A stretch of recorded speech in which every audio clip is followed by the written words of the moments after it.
En el deporte de judo. Al principio no me gustaba mucho, no lo conocía, pero como era una niña me gustaban mucho las acrobacias, que es una parte de judo muy importante, y ahí fui. Y no era mala, participaba en competencias provinciales y siempre me destacaba, cogía buenos lugares, medallas, y me incliné por la carrera de cultura física. ¿Qué significa cultura física? Porque es un término que no empleamos. Cultura física significa deporte para todos. Deporte para todos. El deporte aquí en Cuba es el derecho del pueblo. Aquí todos, desde niños hasta ancianos, practican deporte. Tienen la posibilidad y el derecho de practicar deporte. En el círculo de abuelos usted podrá conseguir más años para su vida, más tiempo para vivir. 80, 79, 65, 74, yo 75. Que vive el 1 de mayo y todo el mundo a la plaza. Ofrendando con notas de mi lira, con fibras de mi alma, tu encanto.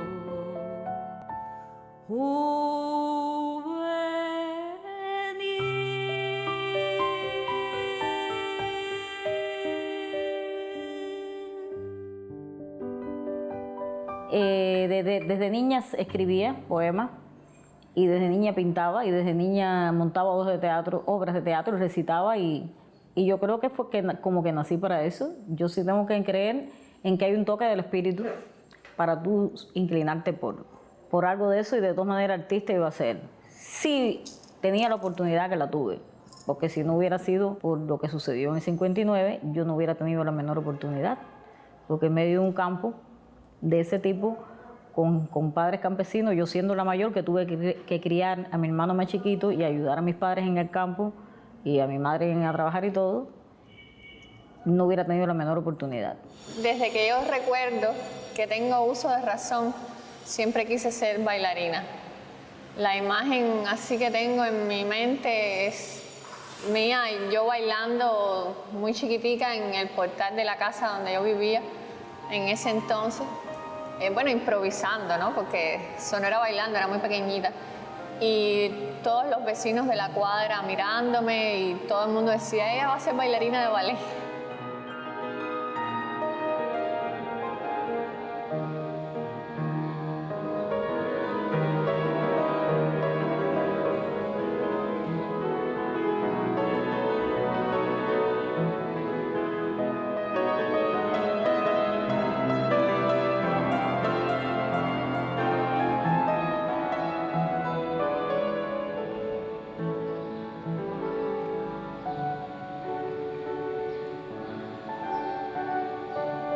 Mira, te voy a ser sincera, yo llegué a la dirección de orquesta por casualidad, porque yo en nivel medio estudié piano y estudié asignaturas teóricas.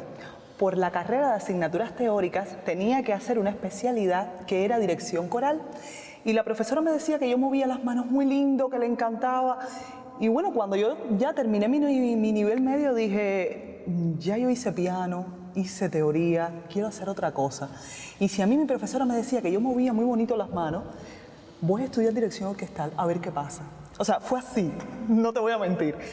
Bueno, era bien pequeña, estaba en primer grado estudiando en la escuela y llegaron haciendo las proposiciones de que existían las escuelas y que los niños interesados puedan hacer pruebas de aptitud para saber, y siempre me gustó un poco llamar la atención y de expresarme de alguna forma. Mi mamá ya sabía, ¿no?, que ese era el camino, y me llevó y resultó que tenía condiciones musicales, y ahí empezó la labor de escoger qué instrumento quería, porque no estaba decidida. Y ya entré en la escuela por violín, que fue el instrumento que me sedujo más. Niña traviesa, cubana de pura cepa. La niña traviesa, cubana de pura cepa. Que no me falte la pintura, no, la música, la inspiración de mi Cuba bonita.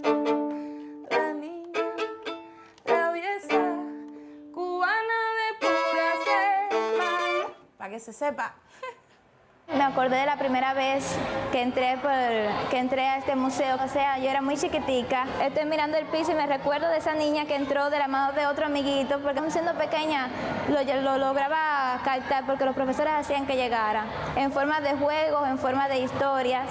Inclusive ver aquí los niños jugando y hacerme idea de lo que anteriormente había cuando era un cuartel militar, donde torturaban y sin embargo ahora en vez de gritos se oyen sonrisas. Es maravilloso. Bueno, la medicina fue por muchos factores. Uno muy importante es que mi mamá también es médico y eso siempre influye porque veo cómo ella se dedicaba a sus pacientes, veo cómo esa especialidad era tan humana, pero sobre todas las cosas fue por un motivo muy personal que era que yo quería saber de qué manera yo podía aportar al mundo mi granito de arena. Y yo decía, ya no son momentos, al menos en mi país, de yo estar luchando con un fusil en las manos, pero ¿de qué manera? Bueno, pues quise alistarme al ejército de las batas blancas, que creo que una manera no solamente de mostrar mi patriotismo, que soy una revolucionaria, una fidelista, sino que también que soy una gran humanista. Y eso es lo principal, llevarle salud a todas las personas del mundo, y no solamente salud, sino también amor, que todo debe ir aparejado.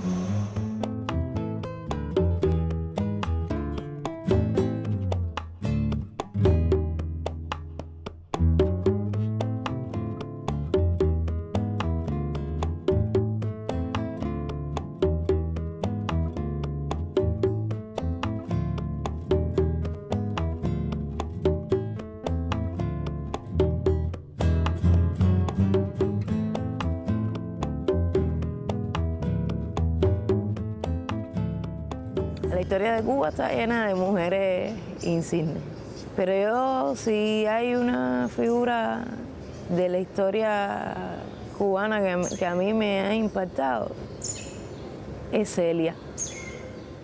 Celia logró llevar desde la Sierra Maestra y después en la construcción de la sociedad el concepto de pueblo, el concepto de que la revolución no son los líderes de la revolución, sino que es el pueblo. Celia era una persona muy importante en la Revolución Cubana. Fue capaz de construir toda una red en Manzanillo, donde ella era, para apoyar lo que estaba ocurriendo en la sierra, y realmente con mucha inteligencia, con mucha humildad. Fuimos a Santiago directamente a hacer contacto con Fran allí, a ver qué orientación nos daba, qué hacer, cómo había sido el desembarco. Lo único que nos quedó fue esperar, tener contactos entonces con Fidel, saber noticias, regresar yo para Manzanillo de nuevo otra vez, encontrarnos allí con los compañeros, hasta el día 16, 17, que vino Monguito Pérez, que era contacto de tanto de los compañeros que desembarcaban como de nosotros, de que cualquier cosa se viera, se encontraran con ellos allí. Entonces Monguito vino aquí a Manzanillo a avisarnos ya que Fidel estaba y que teníamos ganada la guerra, ¿no?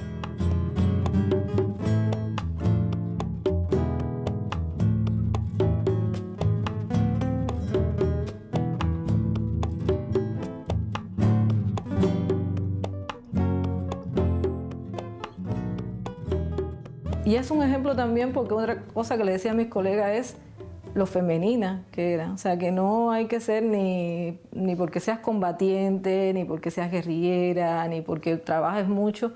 La feminidad no está desligada de eso. Y eso yo pienso también que abre corazones, ¿no?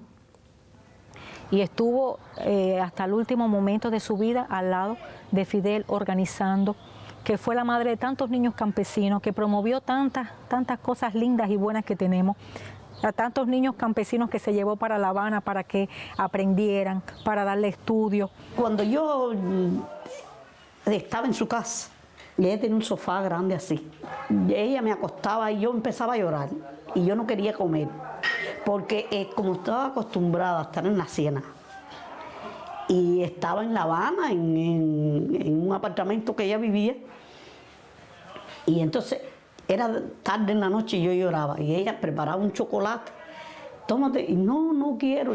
Y entonces yo le decía, ay Celia, yo quiero irme para mi casa porque yo quiero volver a ver a mamá. Y entonces yo le veía caer los lagrimones encima de mí, las lágrimas así le corrían y caían encima de mí así.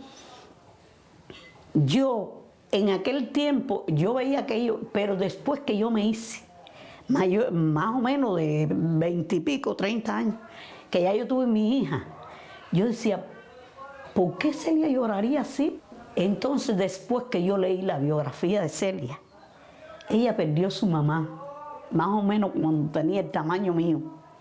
Y parece que eso que yo le decía, yo quiero ir a ver a mi mamá, parece que ella pensaba que ella también pensaba que si ella regresaba a la casa de ella, volvía a ver a su mamá. Y ella me transmitía un cariño, una cosa así que yo no sé cómo explicarte. Como si ella me conociera de toda la vida.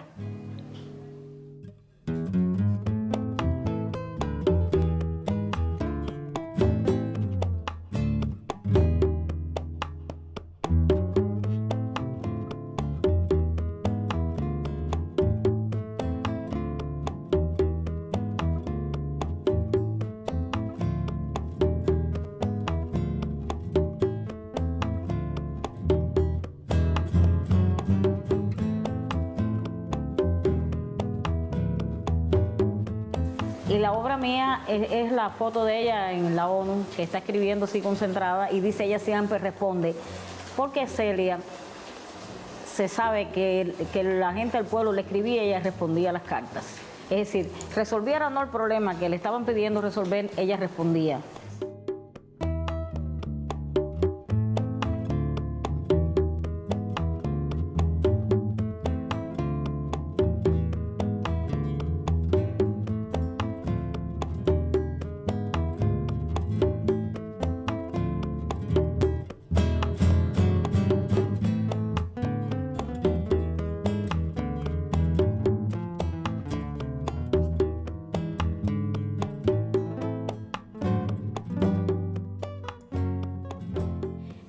Antes del triunfo de la revolución, en una de esas veces que yo me enfermaba, que me puse mal, parece que yo era enfermiza, mi mamá me llevaba a Hawái y yo veía a las niñas con los zapaticos blancos, las mediecitas, y yo, cada niño ha tenido un sueño, ¿no? Y yo, ese fue el sueño de mi vida. Soñaba con tener un par de zapaticos blancos. Y ya les digo, entonces después que triunfó la revolución, que ya todo cambió, en los primeros días del mes de abril, mi mamá me compró los zapatitos blancos. Entonces yo, cuando yo los cogí en la mano, yo vi mis sueños realizados, ¿no? Y el 17 de abril vino la invasión. Entonces, cuando íbamos por la carretera para Hawái, un avión que tenía las insignias cubanas pasaba por encima del camión y entonces ametralló el camión, mató a mi mamá, hirió a mi hermanito más chiquito, a mi hermano mayor y a mi abuelita. Que mi mamá sí quedó muerta en el momento, mi abuelita duró un tiempo más, pero no caminaba, no volvió a caminar.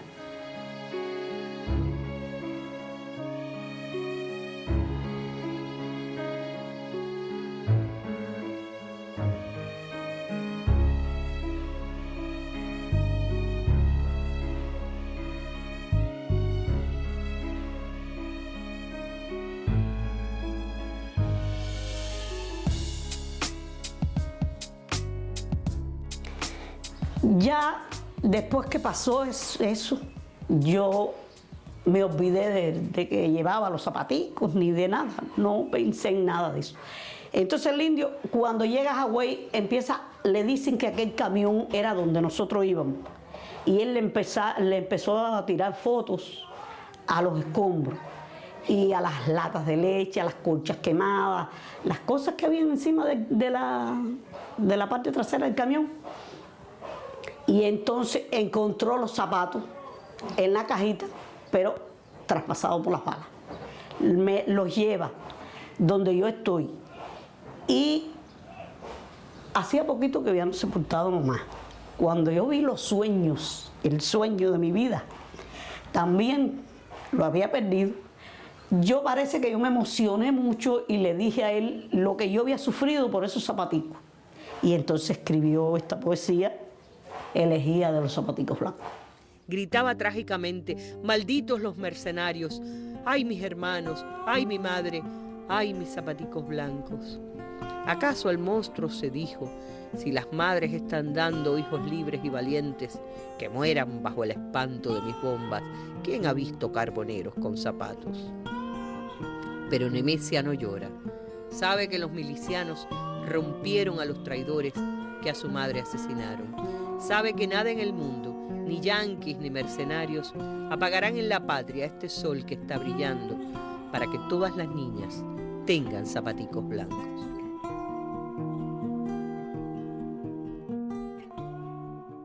Bueno, aquí en mi país, todo el estudiante que se gradúa de una escuela universitaria, sea de técnico medio, obrero calificado, tiene un trabajo asegurado, tiene un puesto de trabajo. Luego, si uno desea cambiarlo por otro, muy bien, no hay ningún problema, pero siempre cuando se gradúa tiene un puesto asegurado. Y nosotros, los del sector de la salud, muchísimas más puertas tenemos, muchas posibilidades de trabajo, inclusive quedarnos como educadores en las mismas universidades. O sea, es muy grande el campo que podemos desarrollar. En Cuba existe igual salario por trabajo de igual valor. Eso es uno de los derechos conquistados y que está refrendado así en la legislación cubana. Y después empecé a buscar trabajo. Y el que más me gustaba era el de ser asesora de programas infantiles en la televisión cubana, pero al final no pude conseguir el trabajo porque, según me dijeron, la plaza se ocupó. Me gustaba más ese tipo de cosas. Y me habían propuesto hacía tiempo trabajar en el CNC. Una amiga mía había empezado ya y me dijo: yo creo que aquí esto te va a gustar, no hay rigidez, vas a poder investigar un montón de cosas. Ah, perfecto. Y eso fue lo que me hizo llevar a estos temas. Asumir todo esto que está sucediendo en el país, todo este proceso de transformación como protagonistas es el reto que tenemos, porque hasta aquí hemos llegado las mujeres no solo como beneficiarias, sino como protagonistas, y Vilma siempre hizo referencia a ello. Por tanto, en esta etapa tan necesaria, tan decisiva para la continuidad de la revolución, también las mujeres tenemos que seguir siendo protagonistas de nuestro propio destino. Actualmente diriges el Instituto Cubano del Libro. ¿Te costó mucho llegar a ese cargo? Bueno, realmente yo diría que sí y no.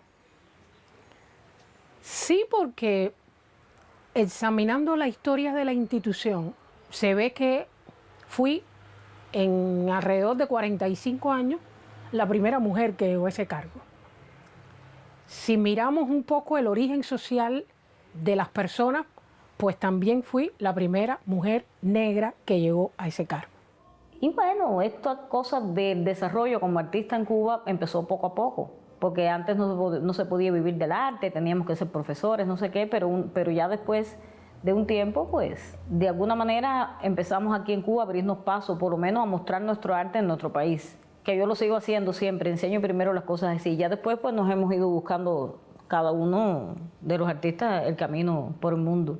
Nuestras casas de orientación están trabajando en la capacitación a las mujeres que se han incorporado al trabajo por cuenta propia, por decirlo de alguna manera, para capacitarlas para que se incorporen y para que sean efectivamente, tengan resultados productivos y mejoren su calidad de vida y se adecuen a estas nuevas condiciones. Digamos, por ejemplo, en las cooperativas no agropecuarias, que forma parte de las nuevas formas de gestión, tenemos muchísimas mujeres incorporadas. El 31% de las personas que están incorporadas en el trabajo por cuenta propia son mujeres. Me crié con mis abuelos paternos en una familia muy humilde, en la que tuve la suerte de que mi abuela fuera una ama de casa clásica, de las que siempre trabajó en casa y servía el café y ponía el baño.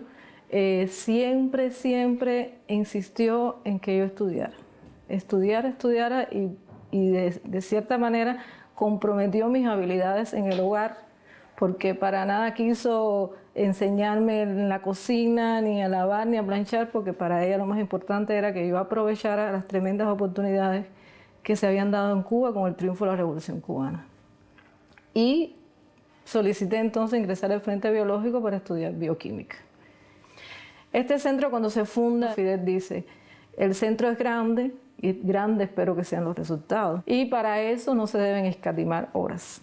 O sea, son 2 legados a los que debemos serle fieles de por vida.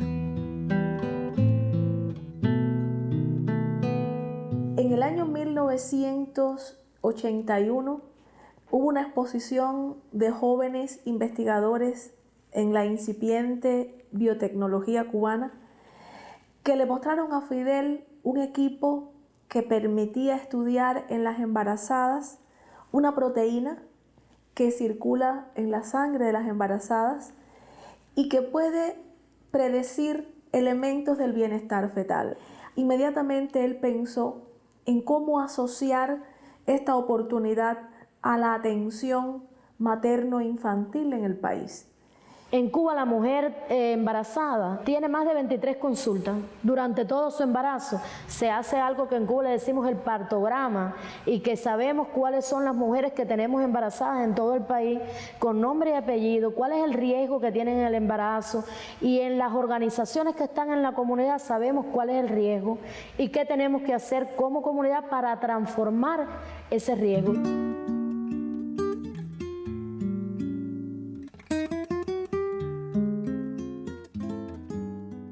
Vilma soñó y comenzó a hacer un trabajo muy fuerte con que las mujeres pariéramos con nuestros compañeros al lado de la mano. En un momento tan importante como es el nacimiento de un hijo, ¿no? Vilma decía que solo 3 cosas no podían hacer los hombres por nosotras, que era el embarazo, que era el parto y que era la lactancia. Ya después todo podía hacerlo el hombre igual que la mujer. Cuba desde el año 70, desde la década de los 70, existió la ley de la maternidad de la mujer trabajadora que en la medida que el tiempo fue avanzando se fue enriqueciendo. Y además de darle la participación al padre, le está dando la participación a las abuelas, a los abuelos y a otros familiares cercanos que decida la madre. Vilma trabajó mucho en el código de familia. Ella decía, siempre en un hogar tienen que decidir, por ejemplo, si el trabajo de la mujer da más económicamente y es más importante para la sociedad que el del hombre, porque el hombre, después de la lactancia, no puede cuidar a sus hijos.